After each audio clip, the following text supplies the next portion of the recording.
Meine sehr verehrten Damen und Herren, ich danke der Stiftung Freunde des Prado-Museums sehr herzlich für die Einladung, Ihnen heute einen Vortrag über die Farbgebung bei Velázquez präsentieren zu dürfen. Es ist mir eine große Ehre, an diesem Ort, wo die meisten Werke des Velázquez versammelt sind, einige Überlegungen zu seiner Malerei zu erörtern. Leider verhindert die Corona-Epidemie, dass ich nach Madrid reisen und persönlich zu Ihnen sprechen kann. Mein Text wird in Übersetzung und an meiner Stelle von berufenem Munde vorgetragen. Meine Ausführungen haben vor allem den Zweck, Ihnen, meine sehr verehrten Damen und Herren, Anregungen bei der Betrachtung von Meisterwerken der Malerei zu geben, die in diesem wunderbaren Museum ja so überaus zahlreich versammelt sind. Gerade für Velázquez, der einer der größten Farbkünstler der Kunstgeschichte war, besteht ein gewisser Nachholbedarf im Verständnis seiner Bedeutung als Kolorist. Hierfür möchte mein Vortrag eine breitere Basis schaffen. Ich grüße Sie aus dem fernen Niederbayern und danke Ihnen schon jetzt für Ihre geschätzte Aufmerksamkeit.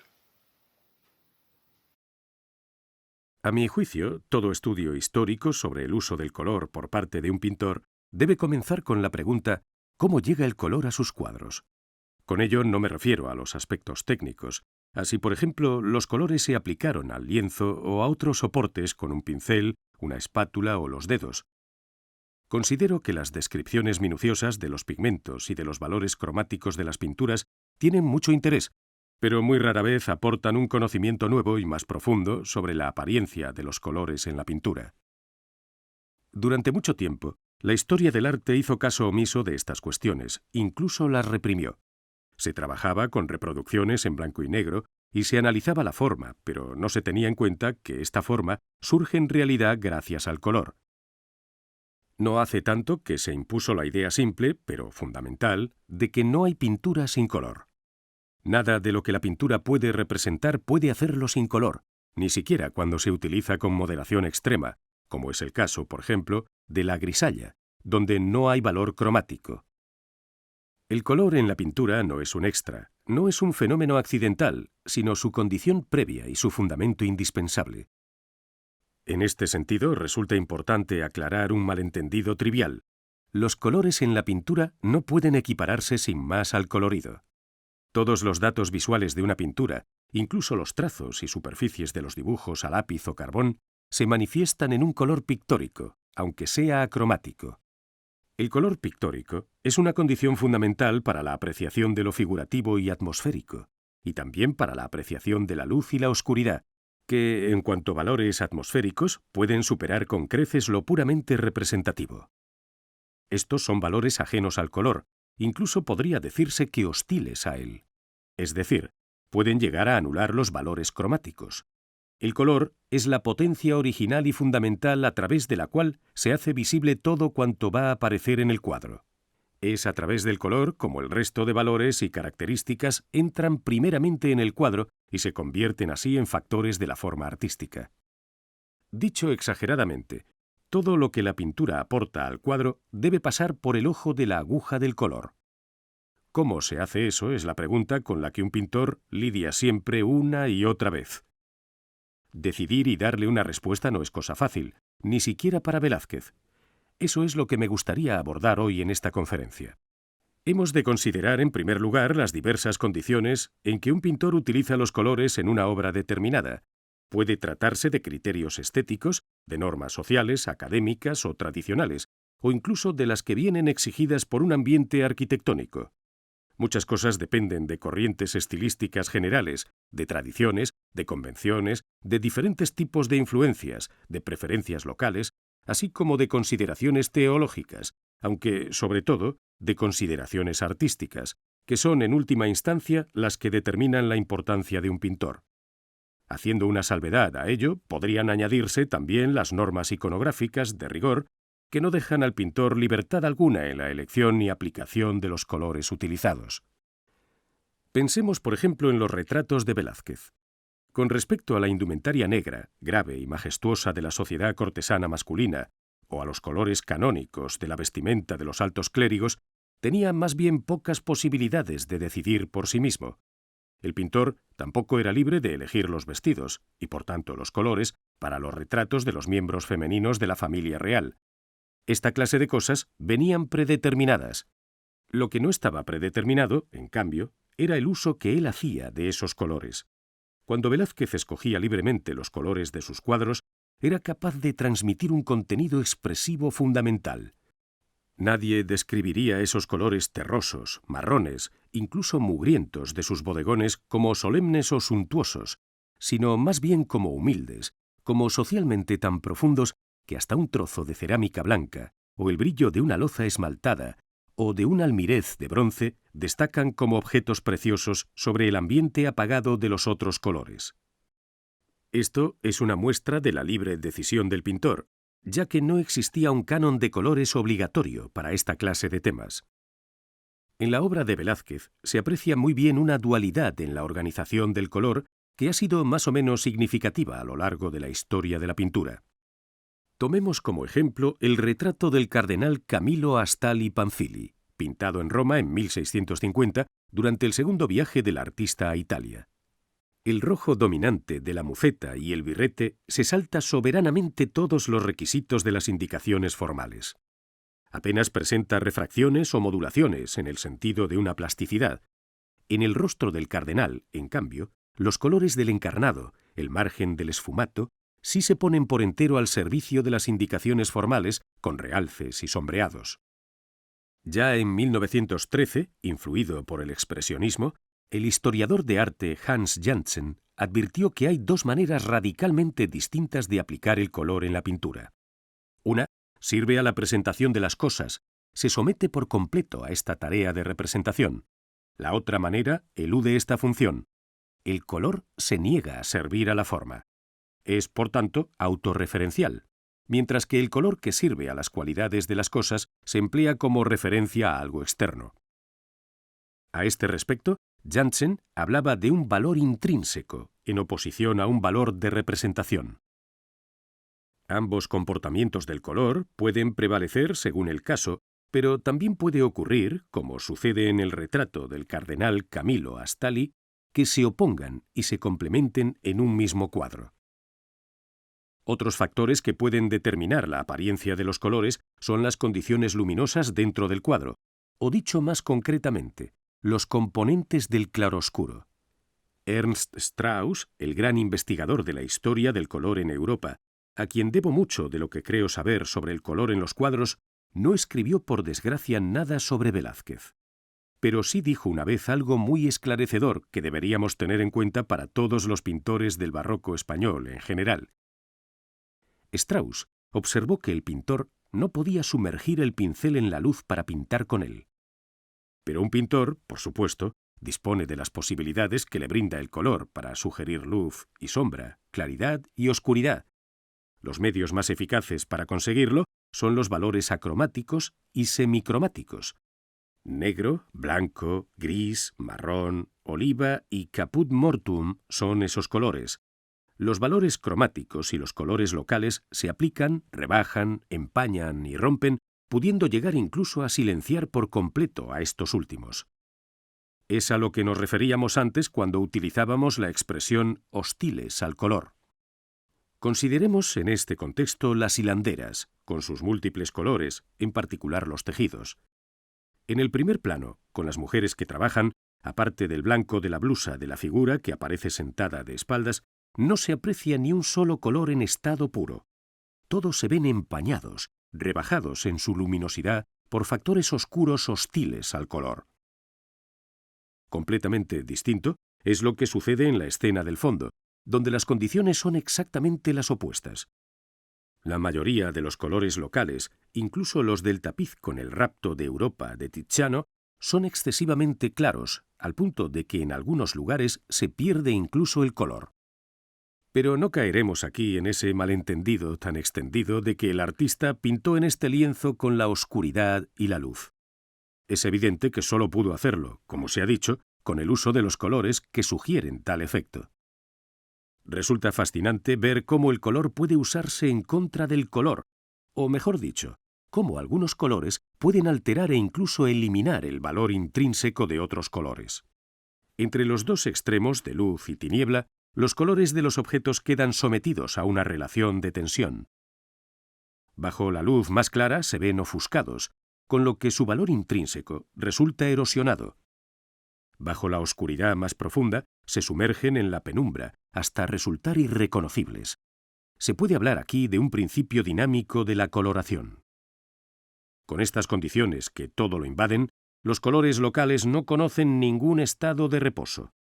Estos son los medios con los que trabajó toda la pintura de claroscuro del período barroco.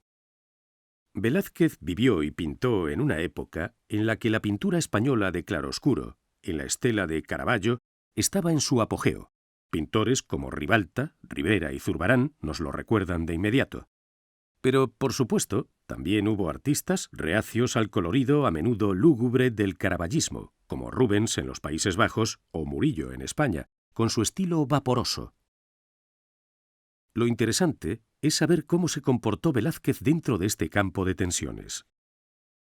Los dos modos del color pictórico que mencionamos anteriormente, el valor intrínseco y el valor de representación, podrían complementarse, como me gustaría sugerir, por un tercero, el valor atmosférico. Es fácil entender qué significa si nos imaginamos, por ejemplo, una colorida celebración de la alegría y un funeral, cada uno con sus respectivas manifestaciones de color. Como podemos contemplar en los bodegones de Velázquez, el valor atmosférico no depende de los colores locales o de los colores de cada uno de los objetos, sino que es una cualidad expresiva que emana de todo el ambiente cromático de la pintura. Está íntimamente relacionado con los genera pingendi, una reinterpretación de los genera dicendi de la retórica antigua. El genus grande, caracterizado por un estilo grande, pesado y patético. El genus floridum, una forma intermedia, agradable y con gran ornamento. Y el genus humilde, de estilo llano y sencillo, sin pretensiones ni elementos decorativos. Así, por ejemplo, los elementos del claroscuro, acromáticos o semicromáticos, que amortiguan el color, son al mismo tiempo los colores con los que se representan mayoritariamente las personas y los objetos. Crean una atmósfera de humildad por los cuatro costados, en la que apenas hay lugar para un despliegue de colores vivos.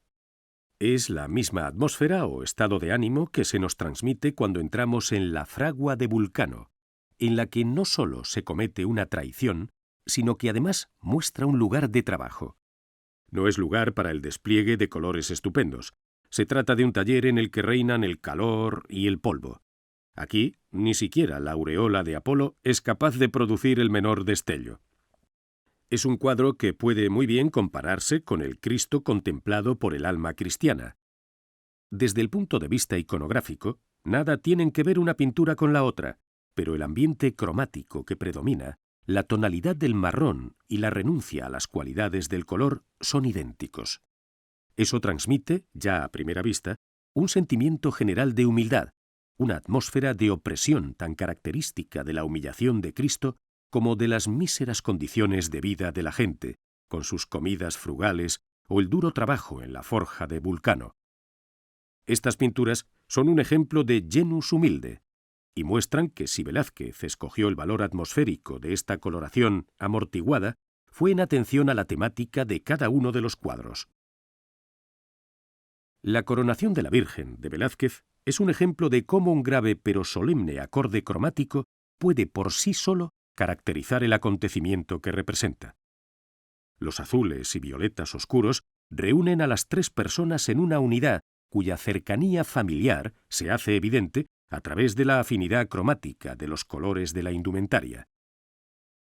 Estos no transmiten ningún júbilo triunfal, sino la gravedad solemne de la ceremonia celestial.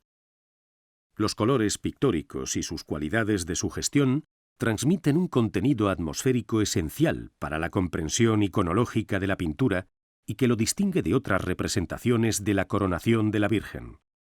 De un modo inequívoco, Velázquez ha escogido aquí, al seleccionar los colores, el estilo del genus grande.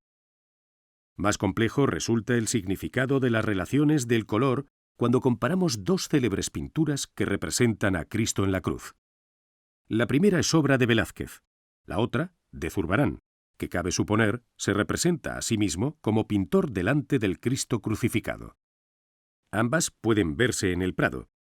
No es secundario ni baladí que el Cristo de Velázquez se nos presente bajo la más clara de las luces y con una belleza del cuerpo completamente intacta, mientras que el de Zurbarán cuelga de la cruz como dividido entre la luz y la oscuridad, como si estuviera ópticamente fragmentado. Aunque podamos completar sin gran esfuerzo este cuerpo en nuestra imaginación, la imagen de Cristo que transmite Zurbarán es absolutamente distinta a la de Velázquez. El pintor está delante del crucificado, pero ¿dónde y en qué realidad se encuentra éste? ¿Es el Cristo de la Pasión histórica o se trata de su representación en una gran imagen devocional? No hay duda de que el artista está enfrascado en la realización de una pintura de Cristo, puesto que lleva su instrumental en la mano. Pero mientras trabaja, y antes de que pueda terminar la representación añadiendo en el costado la herida y la sangre, cuyo color rojo brilla de forma notoria en la paleta y en los pinceles que tiene en la mano, la escena del Cristo crucificado se convierte para él en una realidad visionaria. Cristo abandona un límite categórico, sale del cuadro sin terminar y se vuelve hacia el pintor. En esta visión, el crucificado deja atrás el modo pictórico y se convierte en parte de la realidad, de la existencia del pintor, donde tiene lugar un diálogo místico. Al aplicar las mismas modalidades de claroscuro tanto a Cristo como a sí mismo, Zurbarán logra una unificación pictórica de las dos figuras. Aunque la figura de Cristo es proporcionalmente más pequeña que la del pintor, lo cual demuestra que sigue siendo parte de un cuadro, el uso de un mismo claroscuro para ambas figuras nos indica que ambas se encuentran en ese momento en el mismo plano de la realidad terrenal.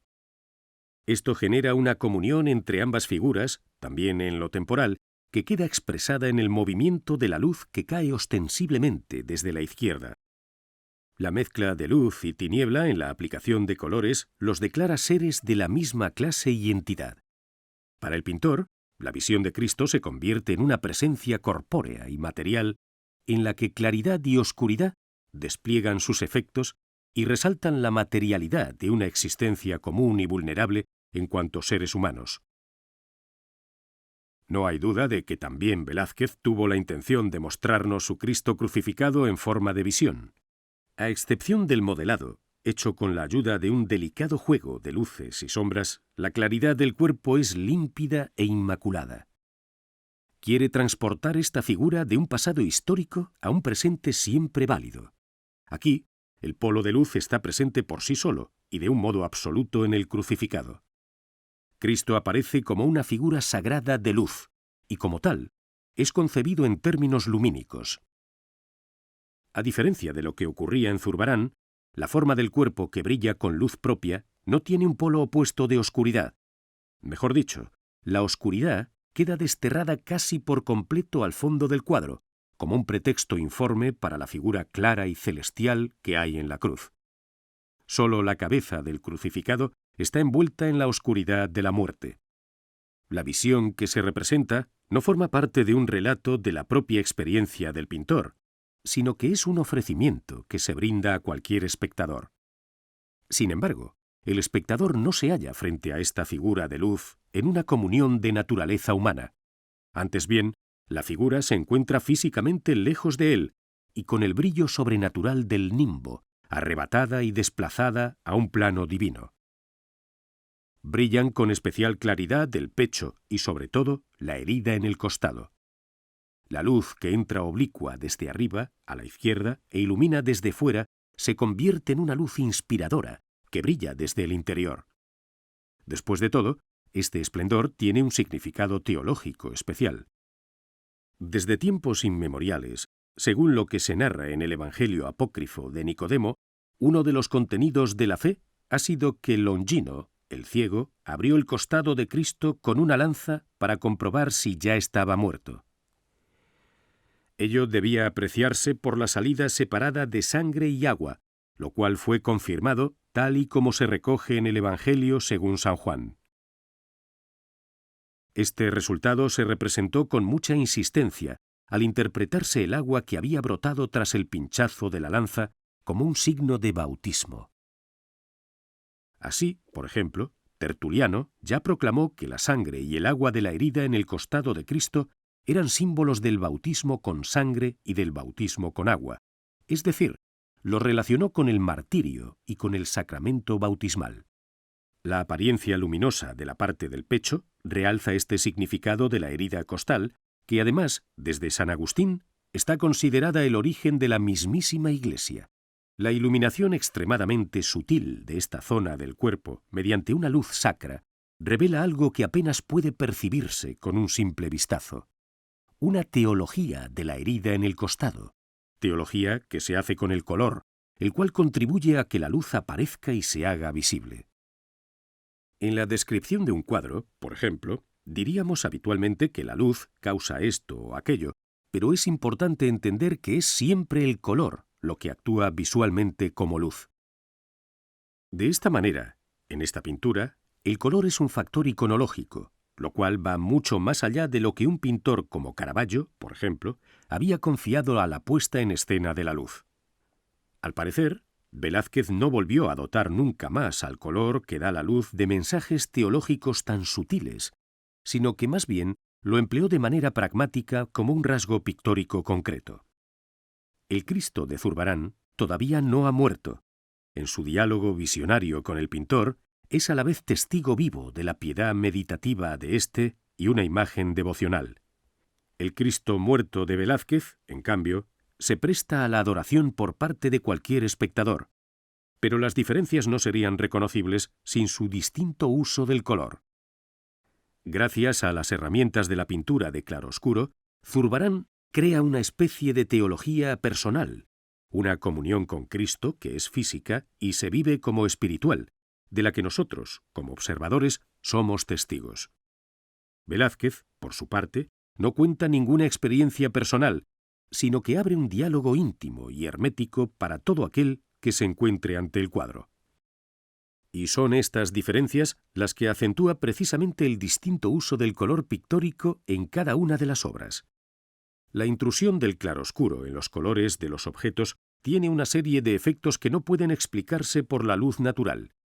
La puesta en escena de la luz en la pintura de claroscuro suele orientarse intencionadamente a los efectos, y no a la observación natural de la luz y la sombra.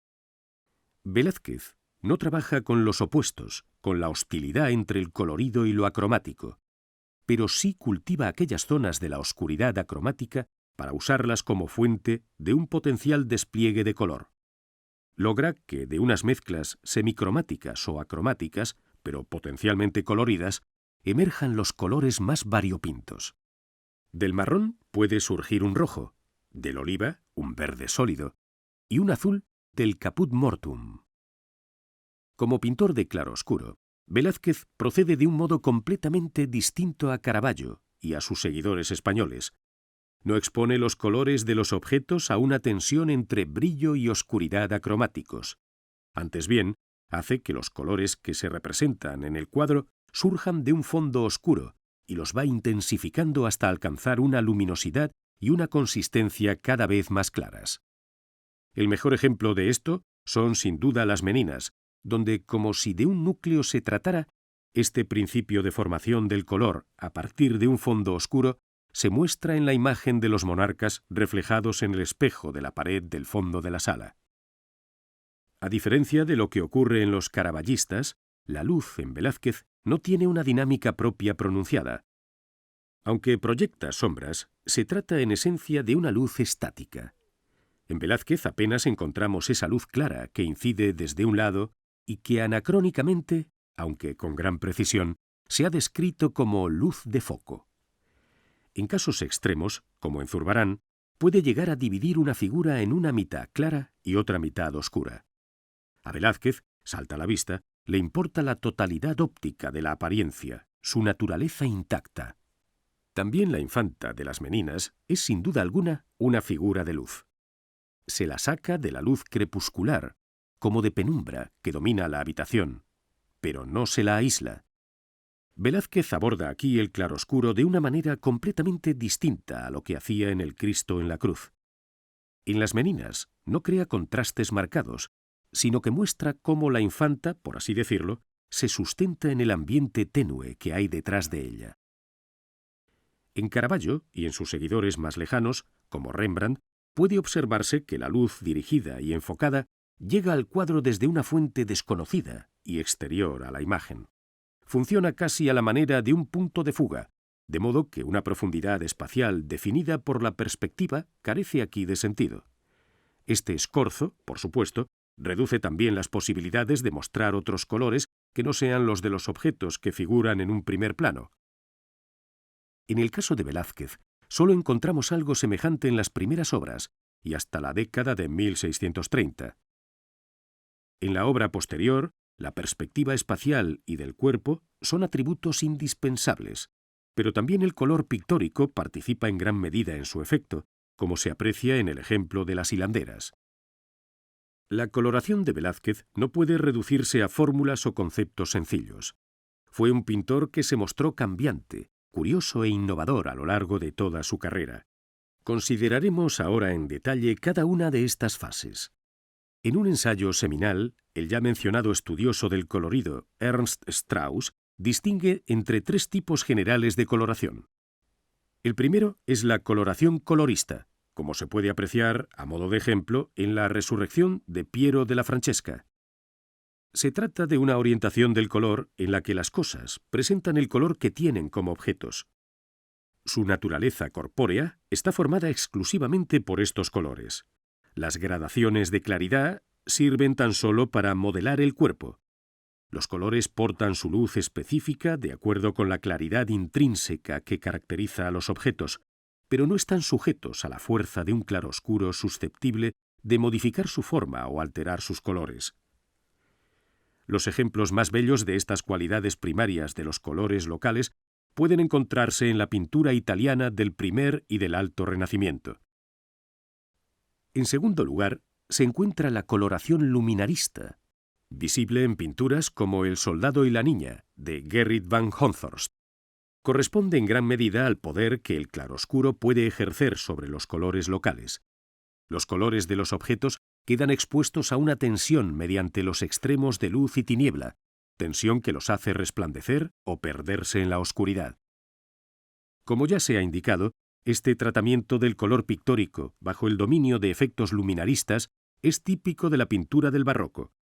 La coloración luminarista, con su capacidad de reproducir la textura de los materiales mediante la reacción de la luz en las superficies, tiene un efecto mimético, de réplica. Y por último, la coloración cromática. Este concepto hace referencia a que las áreas de color pueden dividirse en otras más pequeñas, a menudo minúsculas, como si se tratara de un mosaico. Es una forma de coloración ya típica del último Tiziano. El postimpresionismo, o impresionismo tardío, con el llamado puntillismo, sistematizó esta posibilidad de una coloración vibrante, presente en la obra de pintores como Pissarro, Seurat o Signac. Aunque estos principios de coloración no se vinculan o reducen a determinadas épocas, su aparición sí está ligada a centros históricos y a corrientes estilísticas de la historia del arte. Así pues, ¿qué tienen que ver estos tres principios de la coloración con sus apogeos históricamente tan diversos y alejados entre sí con un pintor como Velázquez? Para mi sorpresa, descubrí que con mayor o menor claridad, estas tres manifestaciones del color pictórico están representadas en la obra Velázquez. Apenas existe otro pintor en cuya obra se plasmen los tres principios mencionados. El primero de todos, el principio colorista, Velázquez lo aplicó hasta las últimas consecuencias en la Venus del espejo. Aquí, la imagen general está dominada por los colores locales con sus valores cromáticos. Las áreas de color están claramente delimitadas y presentan contrastes entre sí. La luminosidad y el resplandor de la coloración de este cuadro se debe a la amplia libertad de las partes claras y oscuras, que contrastan y cambian de color. Los colores locales no se someten al efecto empañador de un claroscuro, sino que en todo momento conservan su valor cromático intrínseco. Los intervalos entre los colores no se pierden en transiciones paulatinas. En lo que se refiere al valor de representación, en comparación con el valor intrínseco de los colores, se constata un equilibrio perfecto. Los colores figuran unos al lado de otros con sus respectivos valores de claridad y oscuridad, sin que una configuración superior de luz y tinieblas regule su relación mutua. La coloración colorista se distingue por una impresión general estática. También el príncipe Baltasar Carlos a caballo obedece sin duda alguna al principio colorista. El color local predominante, por supuesto, no excluye el modelado de la plasticidad mediante acentos de luz y sombra, pero no hay ninguna parte en la que los colores locales, en su claridad y esplendor intrínseco, se vean modificados por una disposición lumínica de orden superior. Permanecen en esencia estáticos. Ya hemos tenido ocasión de conocer el principio luminarista en la obra de Velázquez, que viene en gran parte determinado por un colorido basado en el tenebrismo continuo. Luminarista no significa que predomine la claridad, sino que también está presente la tiniebla. Los valores de claridad y oscuridad no se entienden el uno sin el otro, son los polos opuestos que conforman el luminarismo. En Velázquez, los colores acromáticos y semicromáticos dominan el clima general del cuadro. No solo tienen la capacidad de modificar, trascender y suprimir los valores cromáticos, sino también la de disolver las superficies de color y las formas de los objetos que aparecen en el cuadro. Al mismo tiempo, este predominio luminarista pone de relieve las cualidades de la superficie de las cosas. Los bodegones de Velázquez nos brindan algunos buenos ejemplos de ello. El principio de coloración luminarista predomina en el barroco, y Velázquez no es ninguna excepción. Incluso en su madurez creativa, cuando la fase de los bodegones quedaba ya lejos en el tiempo, no dejó de consagrarse una y otra vez a la pintura de marcados claroscuros. De todos modos, como hemos visto, lo que hace Velázquez es liberarla de todos los efectos del rayo de luz caravallesco. En las posibilidades del luminarismo, descubre sin embargo unas propiedades expresivas enormes, incluso únicas. Un ejemplo especialmente hermoso de ello es el incomparable Retrato del Papa Inocencio X, de 1650. En la muceta y el camauro, el gorro que usa el Papa, se aprecia muy bien el efecto que luz y oscuridad obran en el color local. En las zonas de mayor luz, la muceta es rosa, y llega incluso a virar a un blanco incoloro, mientras que en las zonas más oscuras se sumerge en una tiniebla parduzca que casi se funde con el fondo del cuadro. En comparación, la presencia del color local propio de la muceta, un rojo carmín intenso, queda reducida a escasos lugares. Luz y oscuridad exponen a este rojo a una tensión entre extremos frente a los que no puede imponer su valor cromático intrínseco, de tal modo que el color nunca descansa ni vuelve a sí mismo. Huelga decir que esto es también fruto de la reproducción del material sedoso, pero eso no significa que el pintor aspirara aquí a reproducir fielmente las condiciones de iluminación reales con luz y sombra. Más bien, compuso el claroscuro a partir de una situación en gran parte independiente de aquellas. Hubiera sido posible suavizar estas tensiones de un modo estático, como vemos, por ejemplo, en el retrato del Papa Pablo III de Tiziano. La forma de pintar las zonas sin color de la claridad y la oscuridad por parte de Tiziano es muy similar a la de Velázquez, aunque no adquiere una dinámica que se le pueda comparar. Velázquez las realza y crea así una discontinuidad brusca y única en la historia de los retratos papales. Deja que sean el color y la luz los que contribuyan en gran medida a la caracterización espiritual de este papa, al que un contemporáneo describió como hosco, colérico, rudo y severo, y de quien se dice que incluso en el lecho de muerte se mostró como un ser aterrador. Todos estos rasgos quedan recogidos en la fisionomía del papa, pero podría decirse que Velázquez sometió el rojo majestuoso de la indumentaria del papa al capricho de un claroscuro que titila airado, que de esta manera proyecta metafóricamente la imagen de un personaje dramático en el retrato de un hombre. El tercer principio de coloración, el cromático, cuenta también con abundantes ejemplos en la obra de Velázquez. En particular, Los retratos de mujeres y niños fascinan con ese juego tantas veces vibrante y reluciente de áreas de color minúsculas que se yuxtaponen, eso que conocemos con el nombre de manchas, golpes y borrones. También la vista del jardín de la Villa Medici de Roma, con la estatua de Ariadna, está realizada con este estilo de pintura divisionista. No es de extrañar que los impresionistas franceses fueran grandes entusiastas del estilo pictórico de Velázquez. El retrato de la infanta Margarita Teresa con un vestido rosa, con el famoso ramo de flores, es una muestra excelente de pintura impresionista avant la lettre. Solo se distingue del impresionismo histórico posterior por la inclusión en la composición de claroscuro general de la pintura de esta clase de estructuras cromáticas que se disuelven.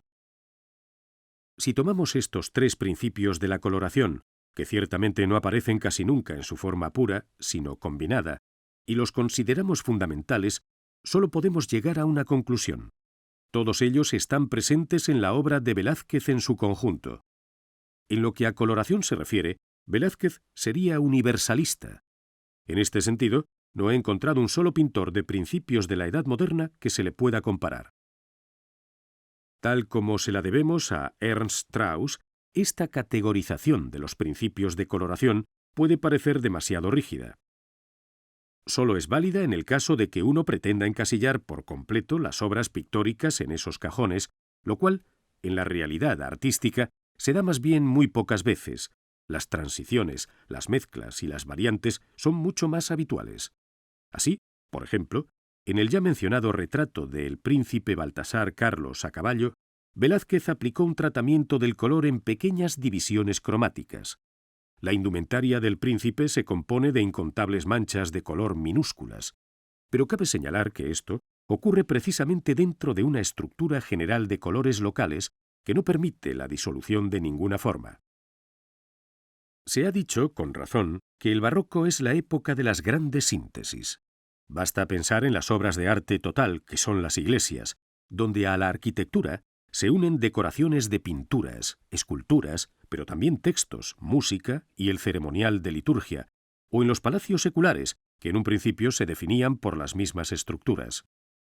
Velázquez participa en estas obras de arte total. Pero lo que allí, por así decir, se lleva a cabo en términos macroscópicos, él lo hace realidad a pequeña escala, con las principales posibilidades de la aplicación del color. Es un gran sintetizador, acaso el mayor de todos, del diseño del color en la historia de la pintura. En el retrato del Papa hemos podido observar cómo el color local, sometido en cierto modo a un calvario por la relación de tensión entre luz y tinieblas, puede contribuir a la caracterización de la personalidad.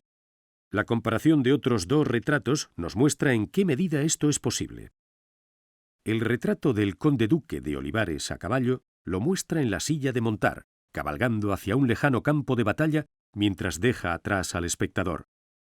Con los campos de color opacos, sólidos, libres de toda intrusión e intervención de variaciones de luz que puedan relativizar el efecto, la complexión colorista de este jinete transmite el aplomo inquebrantable y la seguridad en sí mismo de que disfruta 10 años antes de su caída en desgracia.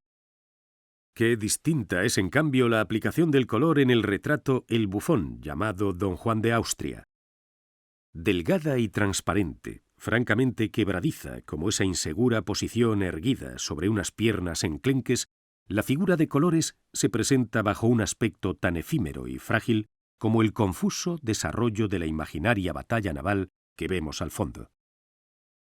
Es como si Velázquez hubiera traducido el precario estado mental del bufón en la manera de aplicar el color. Si bien lo pone en escena con la habilidad a la que nos tiene acostumbrados, lo emplea para transmitir precisamente el carácter de una naturaleza sensible, aunque voluble e inconsistente. La expresión pensativa del general demente contrasta con las pinceladas confusas en la proyección de la escena de la batalla. Podría decirse que Velázquez ha trasladado la disposición anímica del hombre a esta imagen secundaria y confiado al caos de colores de la pincelada el comentario al respecto. En estos retratos, que no estaban sujetos a las servidumbres del ceremonial cortesano, Velázquez fue capaz de desplegar su arte de un modo mucho más desinhibido, y de atreverse a hacer cosas para las que, en otros trabajos, no tenía margen de maniobra. Otro ejemplo de la serie de bufones cortesanos muestra las distintas maneras que Velázquez tenía de manejar o dirigir la percepción de una persona mediante el uso del color. En el bufón Calabacillas vemos a un hombre sonriente, ligeramente bizco, sentado en el suelo. Se frota las manos y despierta nuestra curiosidad sobre cuál será su estado mental, pero el pintor nos mantiene a distancia. En un esfumato de una intensidad fuera de lo común, todos los rasgos faciales concretos del bufón se tornan borrosos.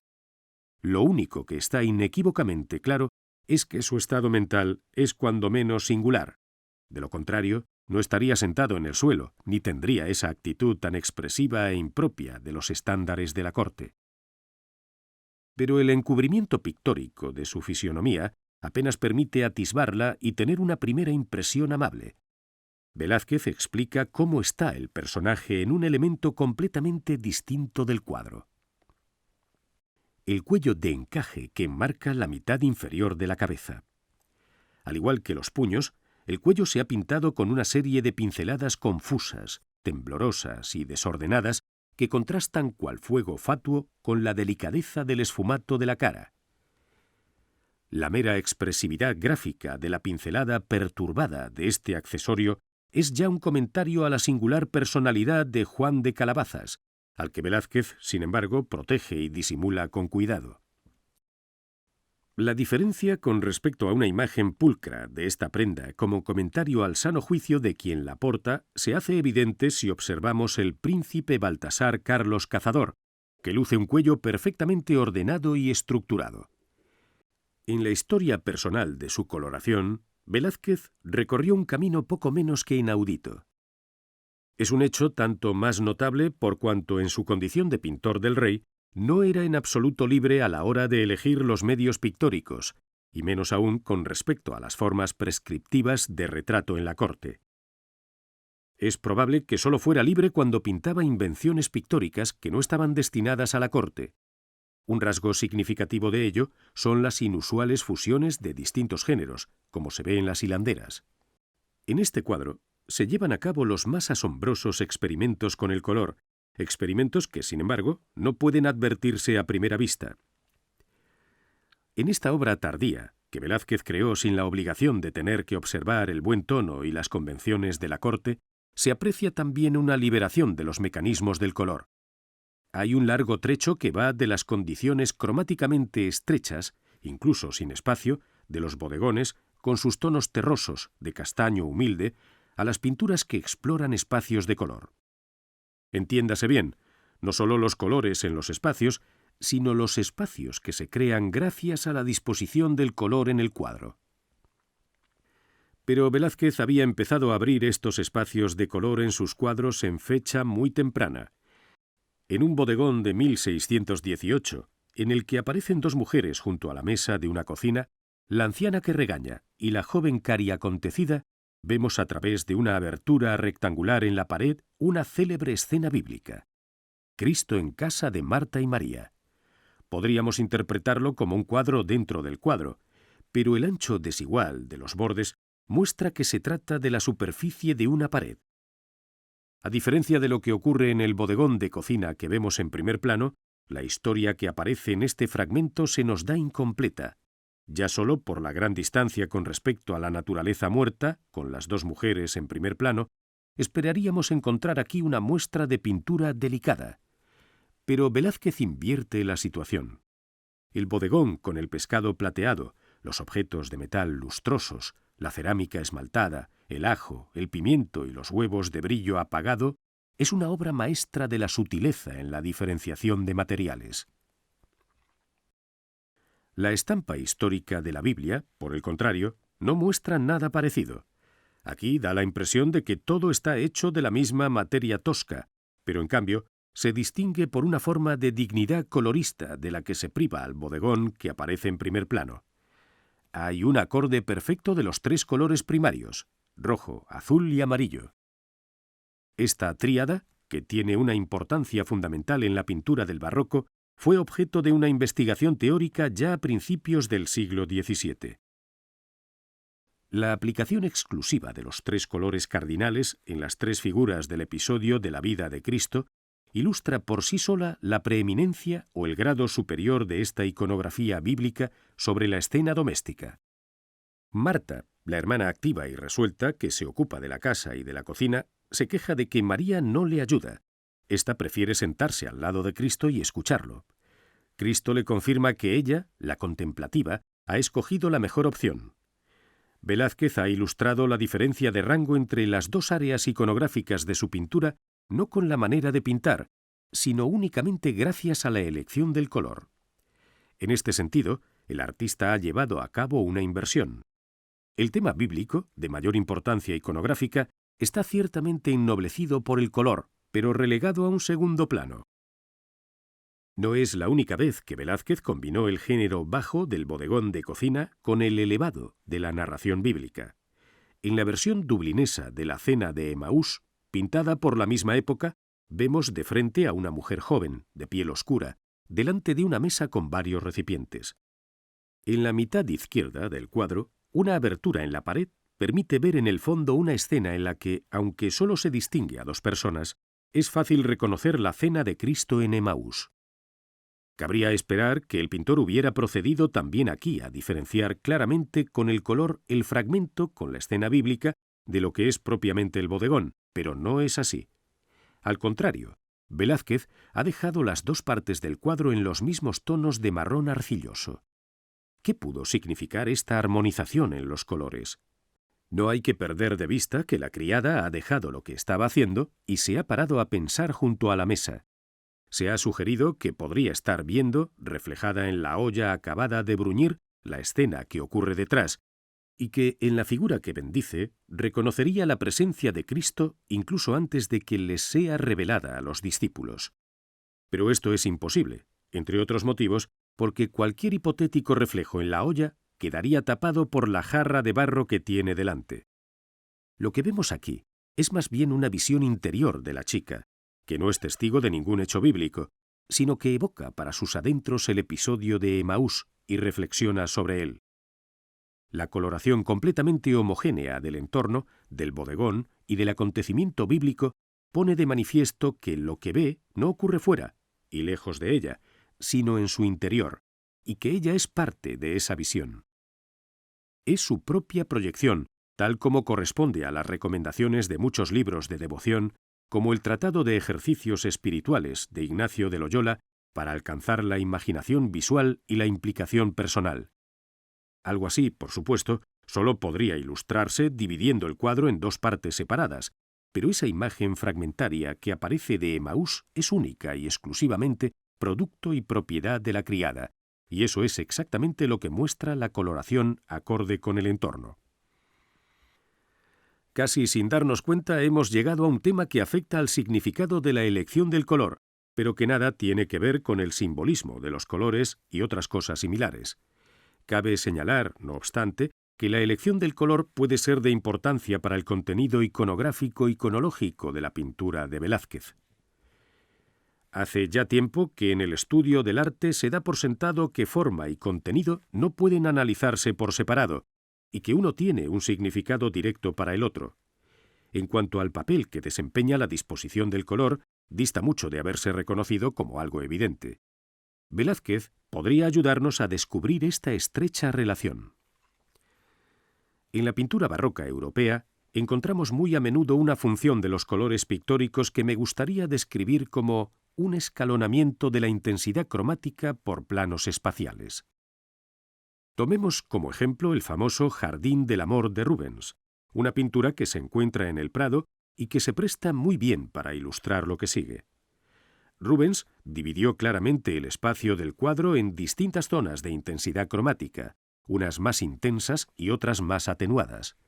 Al fondo de todo, el paisaje se pierde en el azul de la lejanía. En el plano medio, la arquitectura cargada y exuberante de un pórtico se abre paso en el espacio del cuadro y envuelve a las parejas que hay debajo del arco en una penumbra crepuscular, de colores apagados. Totalmente diferente, en cambio, es lo que ocurre con el grupo de gente que aparece en primer plano. Están a plena luz, lo cual hace que florezcan todos los colores. Las telas de los vestidos relucen en múltiples variaciones de la tríada dominante de rojo, azul y amarillo. El principio es simple. Aquello que nos queda visualmente más cerca, Rubens lo reproduce en los colores locales más fuertes y diferenciados. Cuanto más nos adentramos en el espacio pictórico, más se atenúa la intensidad y variedad de los colores. Proximidad y lejanía en el espacio, pues, están claramente escalonadas por el color. Y eso crea, por sí solo, con independencia de las relaciones de perspectiva de los cuerpos, pero con el concurso de éstas, una profundidad espacial basada en la perspectiva cromática. Juan Bautista Maino, pintor formado en Italia, que tuvo una estrecha relación con Velázquez y lo protegió, trabajó entre otras para la corte de Madrid.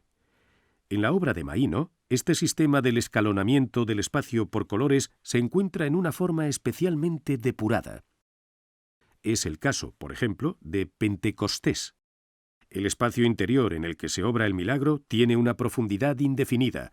Los pocos elementos decorativos de la arquitectura no revelan el menor contexto de perspectiva. Tampoco la altura de los apóstoles, que están apelotonados y que apenas se hacen más pequeños cuanto más atrás están. Contribuye a que podamos hacernos una idea de la profundidad espacial. Esto es única y exclusivamente cometido de los colores locales. En el primer plano son de una intensidad muy marcada, y conforme nos desplazamos hacia atrás, son cada vez menos intensos y menos variados. Maino crea así un espacio de color que compensa por completo la falta de una perspectiva geométrica y de los cuerpos. Velázquez adoptó muy rara vez, y nunca de manera sistemática, el principio de escalonar la profundidad con colores, como se ve en la obra de Juventud Adoración de los Reyes Magos, hecha probablemente bajo la influencia de Maino. Más adelante encontraría sus propios métodos en lo que respecta a la relación del color con el espacio, como podemos observar en la rendición de Breda. Justino de Nassau entrega las llaves de la ciudad a Ambrosio Spínola, general al mando de las victoriosas tropas españolas. Los pocos colores brillantes que aquí llaman la atención figuran en las fajas rosas del general español y la de un compañero suyo que se encuentra al lado del caballo, junto a otra figura que aporta al cuadro algo de verde y amarillo. El encuentro de los dos caballeros tiene lugar en el centro del cuadro, pero no en el primer plano espacial. Los personajes que se agolpan a su alrededor llevan ropas de colores locales sólidos y apagados, tenues y sin valor cromático intenso. Más que la prominencia del color, son los grandes volúmenes de los cuerpos, que disminuyen con la profundidad del cuadro, los que determinan la estructura espacial de la pintura. En una perspectiva estrecha en el plano medio, inundado de luz y solo en parte oscurecido por los brazos de los dos generales, los colores despliegan cierta luminosidad a pesar de su lejana palidez. Una vista amplia y borrosa del paisaje llano sirve de sustento a la escena, que en una muestra de sobria objetividad se abstiene de dar un acento triunfal a los colores. En el Triunfo de Baco, en cambio, prevalece una jerarquía de colores. El radiante color encarnado del dios del vino y su ropaje blanco y lila brillan con todo su esplendor, pero no están escalonados en la profundidad espacial, puesto que en el primerísimo plano encontramos únicamente áreas de colores apagados y terrosos. Velázquez no ha utilizado aquí la tríada de colores tan característica de la pintura del barroco. En alguna ocasión, incluso, Velázquez llegó a invertir el principio de la estructuración cromática del espacio pictórico. Es algo que ya hemos visto en el bodegón de Cristo en casa de Marta y María. Como decíamos, los colores intensos de la tríada se encuentran aquí desplazados al fondo de la imagen, mientras que los valores cromáticos menos diferenciados, los semicromáticos o acromáticos, definen el primer plano. Velázquez no emplea la intensidad del color de acuerdo con la posición de las cosas en el espacio, sino según su peso iconográfico. Al relato bíblico, de mayor importancia, le está reservado el abigarrado despliegue de los colores primarios rojo, azul y amarillo, mientras que en la escena de la cocina, un marrón terroso se erige en la matriz sobre la que una naturaleza muerta va colocando una serie de acentos de colores humildes que nada tienen que ver con la tríada.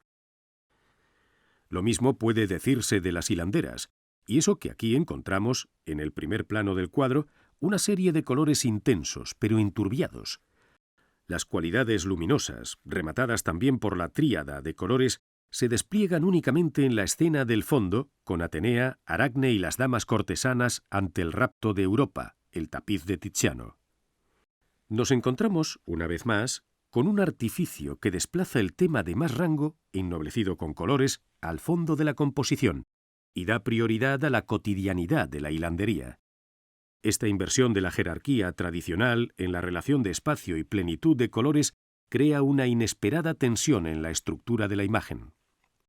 Aquel pasaje de las epístolas de Horacio, tan manido y citado a comienzos de la Edad Moderna, ut pictura poiesis, no siempre se interpreta dentro de su contexto más inmediato. Pintura y poesía se parecen, pues en ambas se ofrecen obras que gustan más vistas de lejos y otras, no estando cerca, desmerecen. ¿Cuál debe colocarse en parte obscura? ¿Cuál de la luz no teme los reflejos, ni del perito la sutil censura? Por la primera vez sagrada aquella, esta, 10 veces vista, aún es más bella. Todo parece indicar que Velázquez conocía este pasaje porque incorporó las posibilidades alternativas a las hilanderas. La escena de trabajo de las mujeres que hilan en primer plano puede y debe considerarse desde cierta distancia, o mejor, la misma escena aporta distancia y una iluminación tenue. La escena mitológica, iluminada de la parte posterior, en cambio exige ser contemplada de cerca. Cada uno de los dos elementos del cuadro pertenece a distintos genera pingendi. Las hilanderas, huelga decirlo, forman parte del genus humilde, mientras que la escena cortesana, con la representación del castigo de Aracne, se sitúa claramente dentro del estilo del genus floridum. Velázquez ha empleado la coloración de un modo asombroso, paradójico, para conectar y al mismo tiempo separar las dos mitades iconográficas de la pintura. La coloración, como modo de estructurar el espacio, ha obrado aquí como catalizador. En las Meninas, Velázquez aplicó el principio del escalonamiento del espacio mediante el color solo en apariencia. En la zona delantera y repleta de luz, donde se encuentran la infanta Margarita y las dos damas de honor, apenas encontramos unos pocos acentos de tonalidad intensa, y más bien minúsculos, en unos colores locales dominados por el blanco. Pasamos de una organización a partir del escalonamiento de colores a una estructura pictórica centrada en la luz.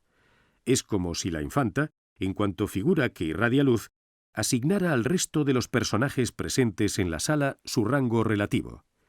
Este rango se mide tanto por la proximidad que ocupan con respecto a la infanta Margarita como por la posición que ocupan dentro de las reglas del ceremonial cortesano.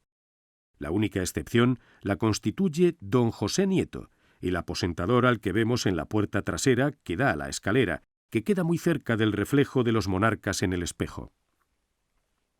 La convención barroca de los colores cardinales, rojo, azul y amarillo, no juega aquí ningún papel destacado en el código de vestimenta de la corte. Aunque la división en zonas claras y oscuras determina fuertemente la estructura del espacio pictórico, esta viene sobre todo definida por la jerarquía.